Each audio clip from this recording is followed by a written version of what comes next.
Bom dia, gente! Estamos aqui de volta com o nosso devocional, mas dessa vez nós vamos estar lançando essas mensagens semanalmente para você, em séries de mensagens que elas vão se completar em um único assunto durante um mês. Serão 4 mensagens por mês, uma por semana, em que você pode desfrutar da sabedoria de Deus. Nesse mês, nós vamos estar falando sobre o princípio da prosperidade. Segundo aos olhos de Deus, Deus como Criador de todas as coisas, Ele nos fez para que nós possamos prosperar. Existem princípios de Deus que nos levam a essa prosperidade, que fazem com que nós possamos usufruir de tudo aquilo que Ele tem para nós, como filhos de Deus. O diabo ele tem colocado um conceito dentro da igreja, tornando antagônica a riqueza e a unção. Mas Deus não pensa dessa forma.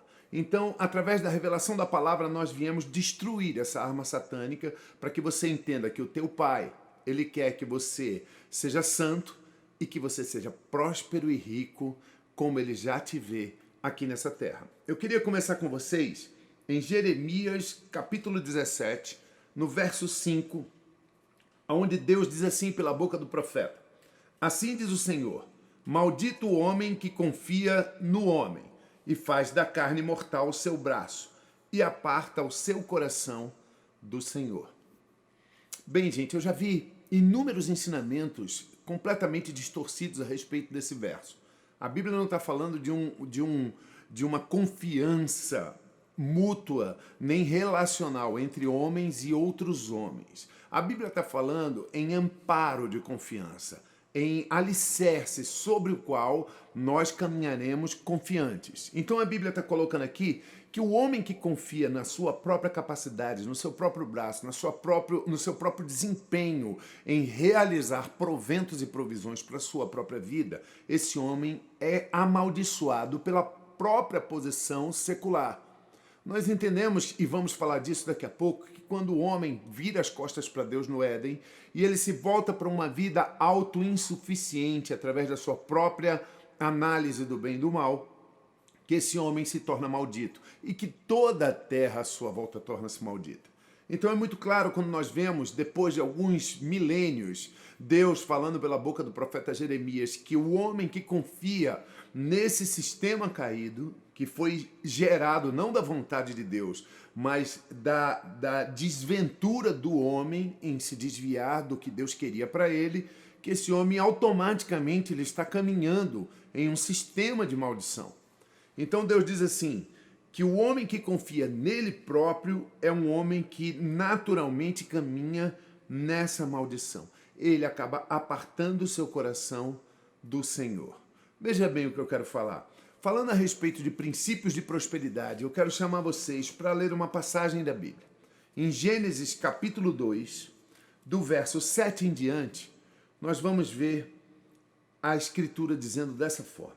Então, formou o Senhor Deus ao homem do pó da terra e soprou na sua narina o fôlego de vida. Então o homem passou a ser uma alma vivente. E plantou o Senhor Deus um jardim no Éden, na direção do Oriente, e pôs o homem dentro dele. Você consegue entender que desde o início da criação até esse momento pós-criação humana, adâmica, Deus quem fez tudo. Algumas pessoas dizem, Deus botou o homem na terra para que o homem plantasse. Não, não é isso que está escrito. Deus fez o sol e o homem não participava. Deus fez a luz e o homem não teve que trabalhar para fazer isso. Deus criou os mares, as águas, o firmamento, as plantas, os animais, os lumiares, o universo. E sabe qual foi a participação do homem? Absolutamente nenhuma. Então Deus põe o homem sobre essa terra e a gente pasma com essa surpresa. Capítulo 2, verso 8 de Gênesis diz, e o Senhor ainda plantou o jardim do qual o homem usufruiria sua prosperidade e provento. No verso 9 diz, do solo fez o Senhor Deus brotar toda sorte de árvores agradáveis à vista. Preste atenção, não eram cardos, espinhos, nem árvores secas, eram árvores agradáveis à vista. Árvores boas, provisões, coisas maravilhosas de Deus. Isso era a provisão de Deus para o homem. É muito natural você entender que tudo que Deus criou, inclusive o homem, Houve uma pós-avaliação de Deus, onde ele olhava de fora e dizia: e eis que isso é muito bom, e eis que isso é muito bom, e eis que isso é maravilhoso. E isso nos refere, nos transmite a mensagem de que tudo foi feito pelo incentivo do amor. Deus agora estava não só criando o homem, mas estava provendo suas necessidades. Não só provendo suas necessidades, entenda isso, mas prosperando o homem de uma forma abundante e transbordante. O homem não era capaz de consumir todos os proventos e toda a provisão que Deus criara para si, para ele. Por quê? Isso era uma manifestação do amor de Deus. Deus amava o homem e prosperava o homem. Vamos continuar lendo. Diz assim, no verso 9 ainda: do solo fez o Senhor Deus brotar toda sorte de árvore agradável à vista e boas para alimento. E também fez brotar a árvore da vida no meio do jardim, a árvore do conhecimento do bem e do mal. Escuta as riquezas. E saía um rio do Éden para regar o jardim, e dali ele se dividia, repartindo-se em 4 braços. O primeiro chamava-se Pison, e é o que rodeia a terra de Avilá, onde há ouro. Agora escuta, o ouro dessa terra não é qualquer ouro. Deus faz questão no verso 12 de relatar, de qualificar, era ouro bom. Também se encontram lá o bdélio, a pedra de ônix, pedras preciosas. O segundo rio chama-se Gion, ou Guion, do hebraico, e é o que circunda a terra de Cuxi. O nome do terceiro rio é Tigre, e o que corre pelo oriente da Síria. E o quarto rio é o Eufrates. Verso 15.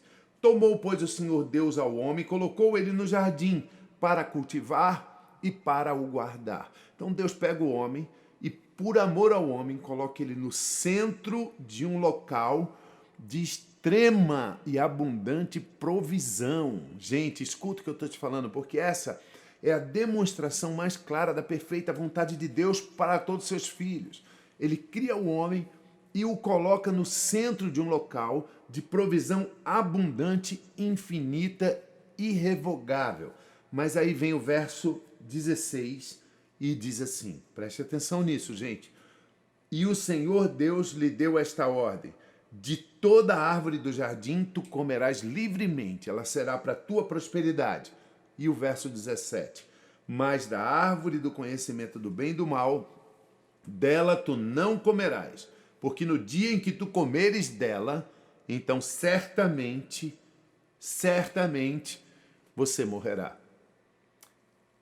Não precisa irmos muito longe para entendermos que esse morrerá não significava a ausência da vida biológica no homem. Não significava parada cardíaca e respiratória, mas significava a ausência da vida espiritual, da vida que nos faz herdeiros do Pai Criador.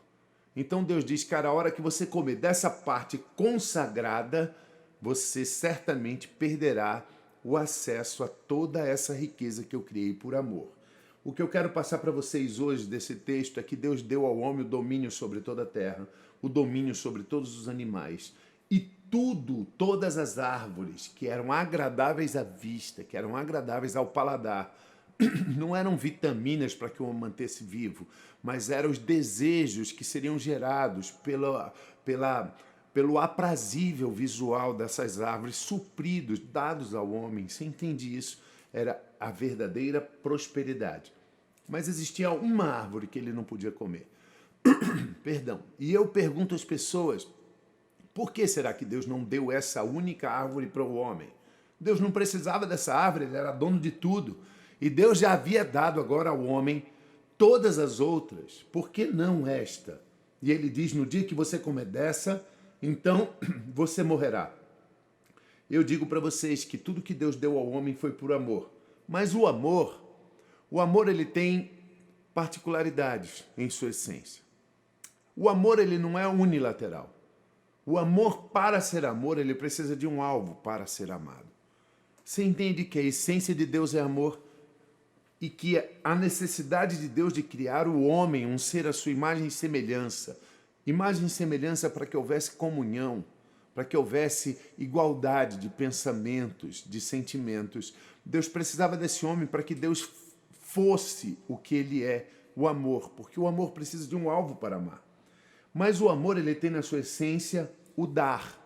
O amor dá, mas o amor ele também se abre para receber. O amor ele tem a particularidade ambígua de dar e de receber. E se o amor não for recíproco na essência do dar e receber, ele jamais poderá se sustentar como amplo, ele se tornará unilateral. Você entende isso? Olha bem, quando nós dizemos que amamos a Deus, isso é um tanto quanto exagerado, isso é um tanto quanto exacerbado, isso é um tanto quanto vaidoso. Paulo quebra essa ideia quando diz: o amor não consiste em que vocês amam a Deus, mas que em Deus vos amou primeiro e vocês refletem esse amor de volta para Deus. E eu quero que você entenda que só pode ser assim, porque se ele é a fonte do amor, não existe nenhum outro amor que nós possamos dar a ele, a não ser o que é oriundo dele. Mas esse amor que ele tem por nós, esse amor dá. E o amor que nós refletimos para ele, se for perfeito, tem que ter esse mesmo critério de dar. Sabe, gente, existe um conceito que entrou no meu coração. É possível você dar algo a alguém sem que você ame essa pessoa. Você pode dar algo a alguém apenas por generosidade, ou por bom senso, ou por completar o seu próprio ego, mas é impossível você amar uma pessoa de verdade e não dar nada a ela.